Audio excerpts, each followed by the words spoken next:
Halo Sobat Masa, gue Aven. Kali ini gue akan menceritakan film I Spit on Your Grave. Film ini dirilis pada tahun 1978. Film ini diangkat dari kisah nyata loh geng. Jadi, sutradara dari film ini, yaitu Meir Zarchi, membuat film ini bukan untuk uang, melainkan korban pemerkosaan yang dulu ia tolong. Sebelum menonton, jangan lupa klik subscribe dan nyalakan notifikasinya agar kalian tidak ketinggalan video terbaru dari kita. Tanpa basa-basi lagi, gue Aven. Selamat datang di Lini Masa.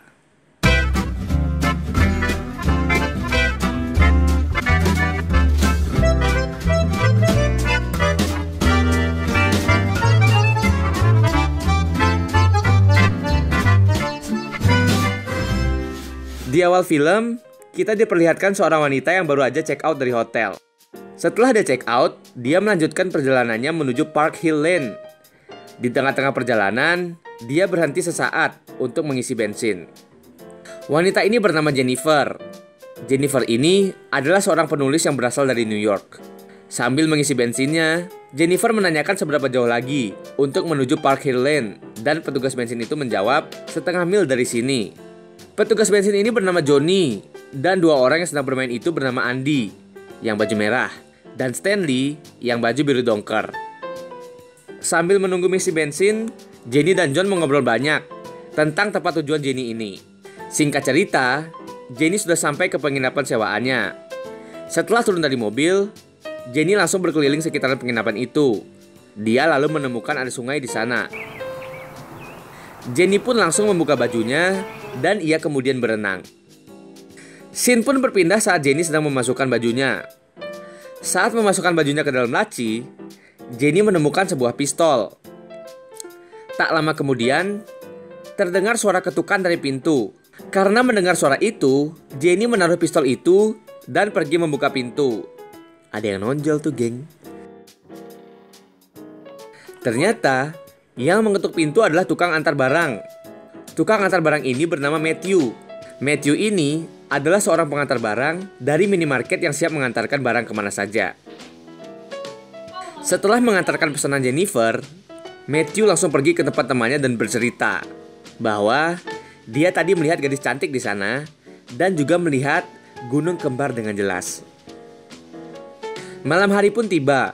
Johnny, Andy, Stanley, dan Matthew yang sedang BAB, terlihat mereka sedang memancing dan membicarakan tentang wanita itu. Taulah, topik cowok kalau udah ngumpul biasa. Bagaimana cara makan untuk besok? Lanjut. Keesokan paginya, si Jenny yang sedang bersantai menggunakan bikini didatangi Andy dan Stanley dengan booth mereka. Mereka berdua berusaha menggoda Jenny, tapi Jenny malah masuk ke dalam penginapannya.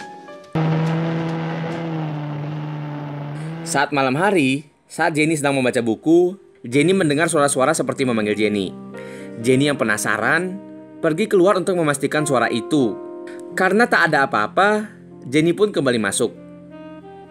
Scene pun berpindah memperlihatkan Jenny sedang bersantai di tengah-tengah sungai menggunakan perahunya. Tak lama kemudian, datanglah Andy dan Stanley. Mereka berdua mengganggu Jenny dan menarik perahu Jenny.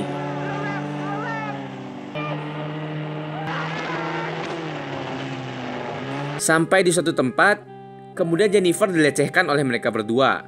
Karena Jennifer gak bisa melawan mereka, Jennifer pun lari menuju ke hutan. Akhirnya Jennifer pun tertangkap. Andy dan Stanley tidak berdua saja. Sudah ada John dan Matthew yang menunggu di sana. Tak disangka, ternyata ini adalah rencana mereka bertiga yang ingin melihat Matthew melepas perjakannya. Matthew yang disuruh mencoba apem-apem si Jenny malah menolaknya dengan alasan dia tak berani dan belum pernah melakukannya. Karena Matthew menolak, akhirnya malah si John yang bercocok tanam. Setelah bercocok tanam, Jennifer berjalan dengan lemas sambil menangis. Aduh, kasihan cuk. Di perjalanan menuju penginapannya, Jennifer bertemu lagi dengan mereka. Sekarang giliran Andy yang mendapat giliran memperkaos Jennifer. Setelah aksi bejatnya, mereka lalu pergi begitu saja dan membiarkan Jennifer terbaring lemas di atas batu itu. Dengan tenaga yang tersisa, Jennifer berusaha untuk pulang ke penginapannya. Ketika ingin menelpon untuk meminta bantuan, tangan Jennifer diinjak oleh Stanley.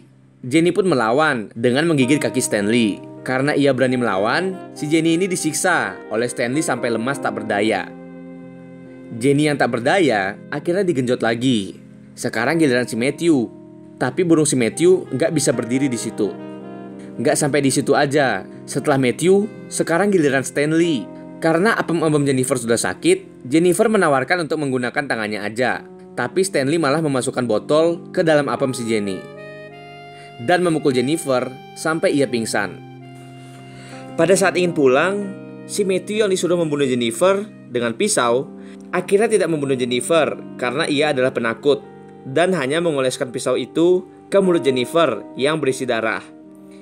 Hal ini dilakukan untuk mengelabui teman-temannya. Jennifer yang ketakutan hanya bisa mengurung diri sambil mengobati luka-lukanya. Hari pun berlalu. Jennifer yang duduk sambil sebat memikirkan cara untuk balas dendam kepada mereka. Scene pun berpindah ke restoran, di mana para berandalan ini sedang membicarakan Jennifer yang sudah terbunuh selama 2 minggu. Namun tak ada berita apapun. Karena curiga, Johnny menanyakan kepada Matthew di bagian mana ia menusuk si Jennifer. Johnny yang kurang puas dengan jawaban Matthew akhirnya menyuruh Andy dan Stanley untuk mengecek Jennifer melalui sungai.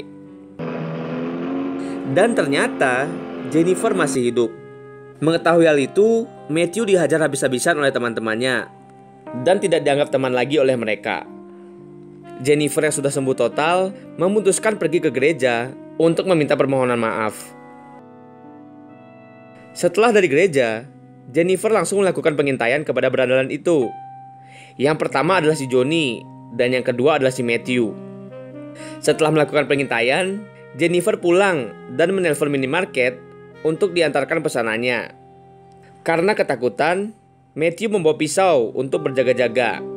Lalu Matthew mengantarkan barang pesanan Jennifer. Sesampainya di sana, Matthew yang ketakutan pun menjadi terkejut karena Jennifer tiba-tiba menyapanya. Matthew pun diajak ke semak-semak pinggir danau. Jennifer tahu kalau Matthew ini adalah orang yang haus akan pagelaran budaya. Agar rencana Jennifer berhasil, Jennifer harus menggoda Matthew untuk melakukan mantap-mantap. Singkat cerita, Jennifer berhasil melakukan mantap-mantap dengan Matthew.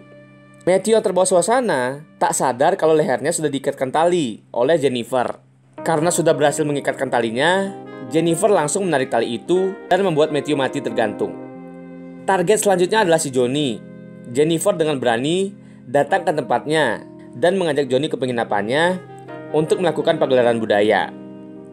Johnny yang juga agak saknean langsung ikut dengan Jennifer. Singkat cerita, Jennifer berhasil merayu Johnny untuk berendam dengannya. Johnny yang keenakan saat dilayani oleh tangan Jennifer tak sadar kalau tangan Jennifer yang satunya sambil berendam, Jennifer memotong burung peliharaan milik Johnny. Setelah melakukan itu, Jennifer dengan santainya meninggalkan Johnny di kamar mandi dan menunggu dia tewas karena kehabisan darah. Karena udah lama gak kelihatan, Stanley dan Andy pergi mencari Johnny ke penginapannya Jennifer. Jennifer yang sadar akan kehadiran mereka langsung menyelam dan menjatuhkan Stanley dari bot. Stanley yang ketakutan meminta tolong kepada Andy untuk membunuh Jennifer. Andy yang sedang membawa kapak mencoba membunuh Jennifer, tapi dengan kepintaran Jennifer, kapak itu berhasil diambilnya. Setelah itu, Jennifer melempar kapak ke punggung si Andy hingga membuat Andy meninggal. Dan Jennifer juga membunuh Stanley menggunakan mesin bot itu.